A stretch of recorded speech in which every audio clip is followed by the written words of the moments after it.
नमस्कार दोस्तों, ये वीडियो उन लोगों के लिए है जो अभी सोच रहे हैं कि सर हमें रीटाइपिंग करनी चाहिए या नहीं करनी चाहिए। कुछ लोगों को कमेंट आ रहे हैं बार बार कि सर मैं 1800 की स्ट्रोक टाइप करके आया था, मैं पूरा पैराग्राफ टाइप करके आया था, लेकिन एक दो लाइन एक्स्ट्रा भी करके आया था मैं, तो क्या हमें रीटाइपिंग करनी चाहिए। कुछ लोग बोल रहे हैं कि सर मैं 2200 की स्ट्रोक प्रेस करके आया था, क्या हमें रीटाइपिंग करनी चाहिए। तो भाई ये सवाल आप खुद से पूछो एक बार। अब खुद से कैसे पूछेंगे, मतलब सीधी सी बात ये है कि क्या आप 95 एक्यूरेसी मान करके किया था क्या, मतलब सीधी सी बात ये समझो आप कि क्या आपने जो टाइप किया था उसमें क्या आपकी 95 एक्यूरेसी बन रही है क्या। अगर बन रही है तो कोई दिक्कत नहीं है, आपको रीटाइपिंग नहीं करनी चाहिए। मेरा मतलब ये है कि आपने एरर कितनी की थी, आपने लाइन मिसिंग कितनी की थी। अगर आपको अंदाजा है थोड़ा बहुत कि भाई मेरी समथिंग समथिंग कम ही एरर होंगी, है ना। जैसे मान लो आपने 1800 या 2000 की स्ट्रोक टाइप की है और आपको लग रहा है कि मेरी एरर तो कम ही थी, ज्यादा नहीं थी, मैंने बहुत अच्छे से टाइपिंग किया था और बिल्कुल ठीक है, तो आप मत कीजिए।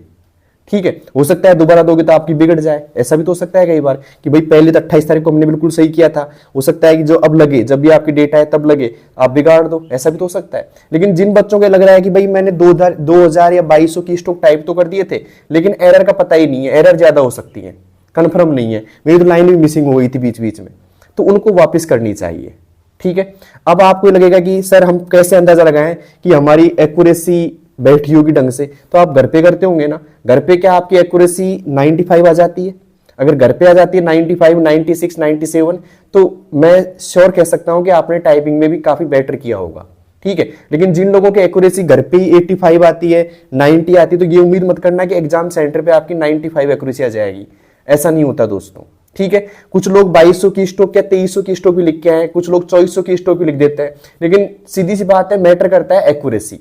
अगर मान लो आपने 2400 की स्ट्रोक लिखे है, एक्यूरेसी आपकी 85 की एक्यूरेसी से आपने लिखे हैं या 80 की एक्यूरेसी से लिखे हैं, तो आप कहां से पास होगे फिर। आपको ये तो लगता है कि की स्ट्रोक मैंने खूब टाइप कर दिए, तो की स्ट्रोक टाइप करने से ही क्वालिफाई नहीं होंगे आप। आपको क्वालिफाई होने के लिए एरर भी कम करनी होगी। तो क्या आपको लगता है कि आपने एरर कम की है? अगर लगता है तो मत कीजिए रिटाइपिंग। अगर नहीं लगता है कि भाई एरर ज्यादा हो ही सकती है, हल्का सा भी कंफ्यूजन है ना भाई, तो रिटाइपिंग कीजिए आप। ठीक है, अब बात आती है कि सर अब हमें कैसे टाइपिंग करनी चाहिए, मतलब रीटाइपिंग की तैयारी कैसे करनी चाहिए। कुछ लोग बोल रहे हैं लिंक कब तक आएगा, तो भाई जब तक मैं वीडियो बना रहा हूं ना तब तक तो लिंक आया नहीं था, और इसका कोई कन्फर्म ही नहीं, कोई नोटिस भी नहीं डाला अभी तक उन्होंने कोई कि भाई हमको कन्फर्म पता लग जाए कब तक आएगा।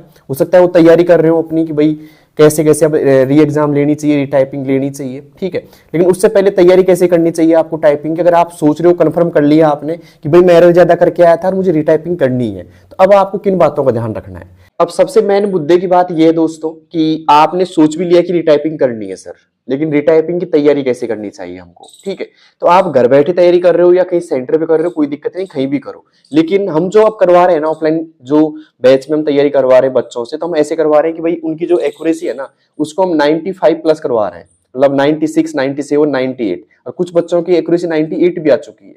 अब क्यों आती है 98?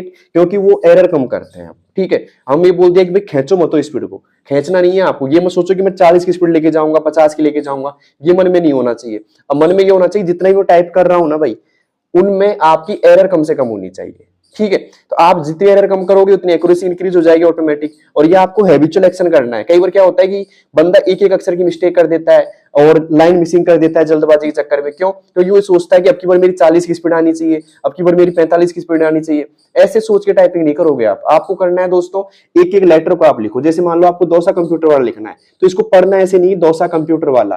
कई बार क्या होता है कि अपन ये लिखना है, मान लो आपको, आपने पढ़ा डोसा, डोसा पढ़ के आप कहां पहुंच गए, कंप्यूटर पे। तो आपको ऐसे नहीं पढ़ना है, आपको पढ़ना है DAUSA। जिस शब्द को या जिस लेटर को आप टाइप कर रहे हो ना, शब्द को नहीं लेटर को, जिस लेटर को आप टाइप करना चाहते हो, तो पहले इसको पढ़ेंगे अपन। तो पढ़ने जैसे पढ़ते हैं डी, आप पहले लिखो डी को, उसके बाद में आगे ए पे बढ़ना है आपको, फिर AUSA ऐसे आपको टाइप करना है, जिससे आपका पूरा माइंड एक जगह रहेगा और जो हड़बड़ाहट होती है ना टाइपिंग सेंटर पे, वो नहीं होगी, बहुत कम हो जाएगी आपकी। ठीक है, तो आपको एक एक लेटर पढ़ के टाइपिंग करना है, जिससे आपके वर्ड एरर है ना वो कम हो जाएंगी, और जैसे वर्ड एरर कम होगी आपकी एक्यूरेसी इंक्रीज हो जाएगी। अब वर्ड एरर जो कम होगी वो कैसी होगी, आपको थोड़ा धीरे टाइप करना है। अब कुछ लोग बोलते हैं मैं जैसे धीरे करता हूं तो गलत ज्यादा होते हैं भाई। तो धीरे करने का मतलब ये है कि आप आराम से पढ़ो इनको, DAUSA। आप इसको डोसा मत पढ़ो पूरा। डोसा पढ़ोगे तो दिक्कत में आ जाओगे, वापिस हो सकता है एरर कर दो, हो सकता है डोसा की कोई वर्ड है उसमें एरर कर दिया आपने, तो दिक्कत आ जाएगी ना आपको फिर। तो आपको एक एक लेटर पढ़ना है, आराम से टाइपिंग करना है और टारगेट रखना है कि मैं एक्यूरेसी बेटर करूंगा। एक्यूरेसी के साथ साथ आप टाइपिंग, देखो टाइपिंग स्पीड पहले एक्यूरेसी को मेंटेन करो, आप एक्यूरेसी को 95, 96, 97 लेके चलो, उसके साथ साथ में आप स्पीड ऑटोमेटिक बढ़ेगी आपकी फिर। ठीक है, तो स्पीड बढ़ाना आसान है, एक्यूरेसी बढ़ाना आसान नहीं है, ये आपको पता होना चाहिए। एक्यूरेसी पूरी जब मेंटेन होकर टाइपिंग करोगे, अच्छे से टाइपिंग करोगे, तब जाके इंक्रीज होती है। ठीक है, अब कुछ बच्चों को सवाल है कि सर मैं तो है ना शिफ्ट का एक का यूज करता हूं, ये भी कई बार घातक हो सकता है आपके लिए कि मैं तो शिफ्ट एक यूज करता हूं, ये वाला या ये वाला, दोनों करता ही नहीं हूं।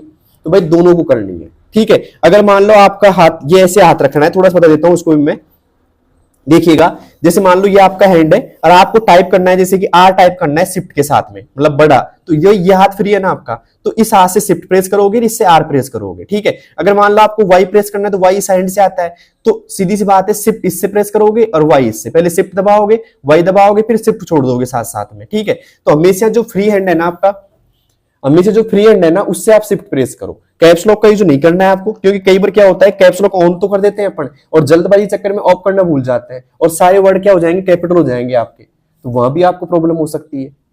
ठीक है, तो आपको तरीके से टाइपिंग करनी है। ओके, तो उम्मीद है आपको सब कुछ समझ में आ गया होगा। रीटाइपिंग किन किन को करनी चाहिए वो भी आपको समझ में आ गया होगा, और कैसे करनी चाहिए रीटाइपिंग की तैयारी वो भी आपको समझ में आ गया होगा। अगर हमारे अकॉर्डिंग करते हो रीटाइपिंग की तैयारी, तो हम क्या करवाते हैं दोस्तों, हम एक्यूरेसी मेंटेन करवाते हैं। पहले हम एक्यूरेसी को एक तरीके से 95, 96, 97 तक भेजेंगे।